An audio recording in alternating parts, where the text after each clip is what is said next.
Hello guys, நம்ம இப்போ எங்கே வந்திருக்கோன்னா எங்கள் பட்டிக்கு வந்திருக்கோம். நீங்கள் என்ன சொல்லுவீங்க? நீங்கள் சில பேர்லாம் மாட்டுத்தொழுன்னு சொல்லுவீங்க, நாங்கள் பட்டி இதை சொல்லுவோம்.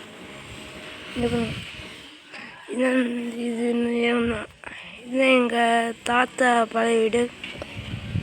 இதை மாட்டுத்தொழுத்துக்குள்ளே போகலாம்.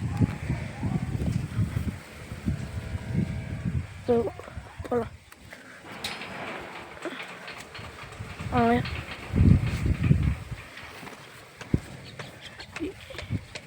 இதான் நம்மளோட முதல் மாடு.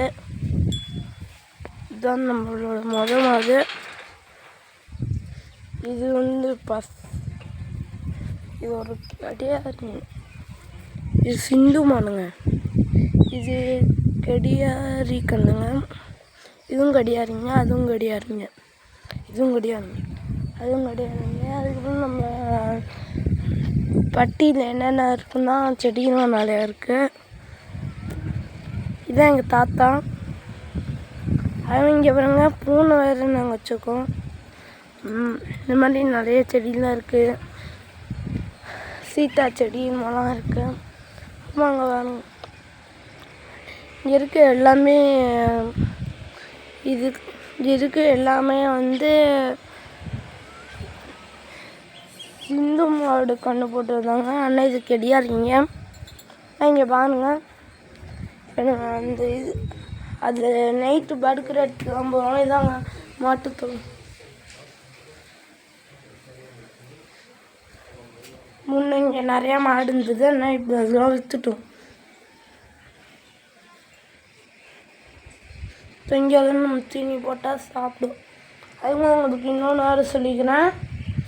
நீங்கள் என்னது மாடு வளர்த்துக்கிட்டீங்கன்னா பால் கறக்குவீங்கள, பால் கறந்து வச்சிட்டு அங்கே உள்ளே போய் என்னது நீங்கள் பால் வைக்கிறதுக்குன்ட்டு ஒரு இடம் வச்சுக்குவீங்களே, அங்கே போய் வச்சுட்டு என்னது தீனி போடுவீங்களா?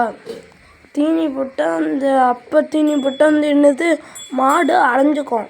இப்போ அந்த பால் கறந்த இதில் காம்பில் இந்த சின்ன அந்த பால் கறந்தனால ஒரு ஓட்டை இருக்கும். அது படுத்தா கோமியம், மாட்டு சாணி இன்னும் அதில் ஒட்டிக்கும். அதனால் நீங்கள் என்ன பண்ணுறீங்க, இங்கே வச்சுட்டு உடனே தீனி போட்டுருங்க. தீனி போட்டால் மாட்டுக்கெல்லாம் இது மாதிரிலாம் ஆகாது.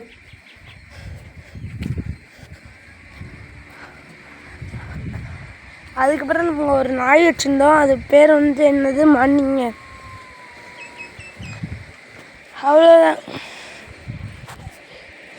அவ்வளோதாங்க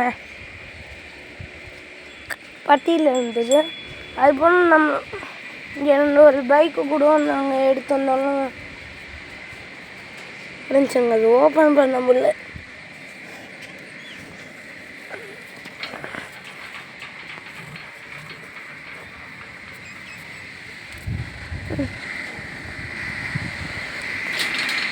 இது பேர்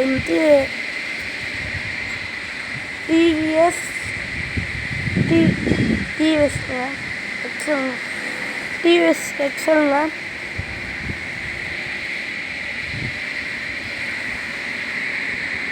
எங்கள் தாத்தா பேர் கணேஷனுங்க. அது இங்கே பார்த்தீங்கன்னா இந்த புள்ளி மயம் இருக்கும்.